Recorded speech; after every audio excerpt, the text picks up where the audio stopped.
Assalomu alaykum, hurmatli brifing ishtirokchilari. Men bugungi o'tkazgan brifingda o'tgan 2025-yil mobaynida byudjet prognozlarining bajarilishi, qo'shimcha rezervlarni aniqlash bo'yicha qilingan ishlar hamda erishilgan natijalar yuzasidan hamda aholi murojaatlari bilan ishlash, fuqarolarning muammolarini tinglash va ularni hal etish bo'yicha amalga oshirilayotgan ishlar xulosasi hamda kelgusidagi rejalar haqida ma'lumot bermoqchiman. Barchamizga ma'lumki, soliq tushumlari davlat byudjetini shakllantirishning ustuvor manbai hisoblanib, mamlakatning ijtimoiy-iqtisodiy rivojlanish strategiyasini amalga oshirishda hal qiluvchi rol o'ynaydi. Ushbu resurslar strategik infratuzilmani rivojlantirish va aholini ijtimoiy himoya qilish tizimini moliyaviy qo'llab-quvvatlashga yo'naltiriladi.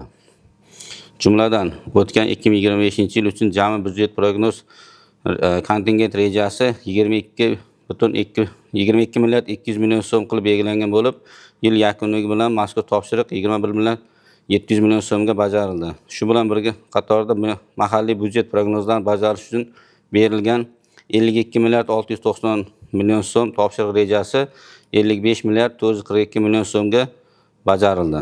Shuningdek, o'tgan yil davomida Yangi shahar soliq to'lovchilar tomonidan mahalliy yer va mol-mulk soliqlari uchun 3 milliard 348 million so'm miqdorda soliqlar to'lanib, shundan 10% 334 million so'm mahalliy infratuzilmasini yaxshilash uchun tegishli hisob raqamlariga o'tkazib berildi. Yangi shahar soliq xizmat organlari xodimlari tomonidan tadbirkorlik subyektlari bilan olib borilgan tushuncha ishlar natijasida o'tgan yil davomida 319 ta korxonadan 379 nafar norasmiy ishlovchi fuqarolarning faoliyati qonunlashtirilib, ularning ijtimoiy himoyasi ta'minlandi va bu shu orqali 223 million so'm byudjetga qo'shimcha mablag' yo'naltirildi. Shuningdek, mahalliy yettiligi bilan hamkorlikda 4122 nafar fuqarolar o'zini o'zi band qilish tizimi orqali ro'yxatga o'tkazildi va muayyan faoliyat turlari bilan muntazam ravishda shug'ullanib kelmoqda. Bundan tashqari, o'tgan yil davomida jami 528 ta tadbirkorlik subyekti davlat ro'yxatiga o'tkazilgan bo'lib, ularning 302 tasi yakka tartibdagi tadbirkor, 37 tasi dehqon xo'jaligi va 189 tasi yuridik shaxs sifatida davlat ro'yxatiga olindi. Ayniqsa, turli sabablar bilan faoliyat vaqtincha to'xtab qolgan tadbirkor subyektlarini har tomonlama qo'llab-quvvatlash, ularning faoliyatini tiklash borasida samarali ishlar amalga oshirilmoqda. Jumladan, ana shunday 154 ta korxona faoliyati tiklandi. 223 ta bo'sh turgan obyektlar ishga tushirildi. Ishga tushirilgan obyektlar hisobiga 249 nafar ishchi o'rni yaratildi. Shu bilan birga shahrimizda hududda yashin iqtisodiyotini oldini olish maqsadida 255 ta savdo, xizmat ko'rsatish va umumiy ovqatlanish korxonalariga onlayn nazorat kassa apparatlari o'rnatilib, doimiy soliq nazorati yo'lga qo'yildi. Buning natijasida korxonalarning tovar aylanmasi 1 milliard 320 million so'mga oshirildi. Bundan tashqari, joylarda kirim-chiqim tovarlarni elektron hisobga olish tizimini yo'lga qo'yish maqsadida 152 nafar savdo shoxobchalariga 2 ta skanerlari o'rnatilib, bu tizim tovarlarning harakatini to'liq nazorat qilib, hisobotlar shaffofligini ta'minlaydi. Natijada soliq ma'murchilik soddalashadi va tovarlar qoldig'i aniqlash osonlashadi. Soliq to'lovchilarning har bir so'mi jamiyatning umumiy farovonligiga qo'shilgan hissasi bo'lib, fuqarolarning o'z mamlakat kelajagiga bo'lgan mas'uliyatni aks ettiradi.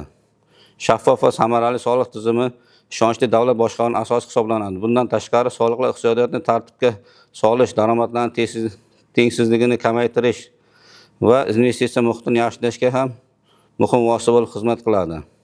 Shuning uchun har bir fuqaro soliqlarni o'z vaqtida va to'liq to'lashni nafaqat qonuniy burchi, balki ijtimoiy mas'uliyat ham ekanini anglashi lozim. Shu bilan birga fuqarolar muammolarini tinglash, ularni hal etish bo'yicha amalga oshirilayotgan ishlar xulosasi hamda kelgusi rejalarimiz haqida ma'lumot beraman. Davlatning rahbari ta'kidlaganlaridek, xalq davlat idoralarida emas, davlat idoralari xalqimiz uchun xizmat qilishi kerak. Shu tamoyil asosida biz murojaatlar bilan ishlashga shunchaki qog'ozbozlik emas, balki aholini hayotiy muammolarini yechish mexanizmiga aylantirdik.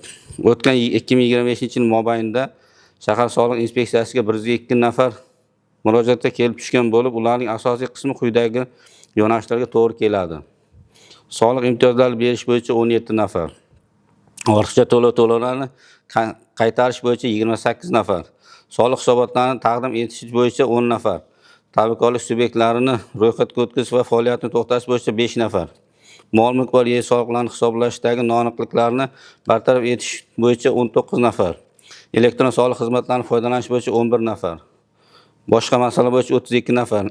Shuningdek, mazkur murojaatlarning 88 undan 5%, ya'ni 108 nafar ijobiy hal qilingan bo'lsa, 11 undan 5%, ya'ni 14 nafariga huquqiy tushuntirish va huquqiy ko'rsatmalar berib o'tildi. Barchangizga ma'lumki, har bir soliq organi xodimi uchun tadbirkorlar muammosi eng birinchi galdagi vazifa. Shu sababli idoraga o'tirib murojaat qilish amaliyotini cheklab, soliqchi tadbirkorga ko'makchi tamoyili asosida shahardagi 12 ta mahallaning har biriga tasdiqlangan grafik asosida sayyor qabullar tashkil etildi. O'tkazilgan sayyor qabullar orqali har bir biznes vakillarining dardi eshitilib, ularning faoliyati ularga to'siq bo'layotgan omillar bevosita joyida bartaraf etish choralari ko'rilmoqda. Ushbu o'tkazilgan qabullar davomida soliq sohasiga oid 68 nafar tadbirkorning murojaati bevosita joyida o'rganilib, ularning 56 nafari joyida ijobiy hal etilgan bo'lsa, qolgan 12 nafariga yuridik xizmatlar ko'rsatildi. Bu kabi sayyor uchrashuvlar nafaqat muammolarni hal qilmoqda, balki davlat, soliq xizmat organlari va biznes vakillari o'rtasida ishonch ko'prigini mustahkamlashga xizmat qilmoqda.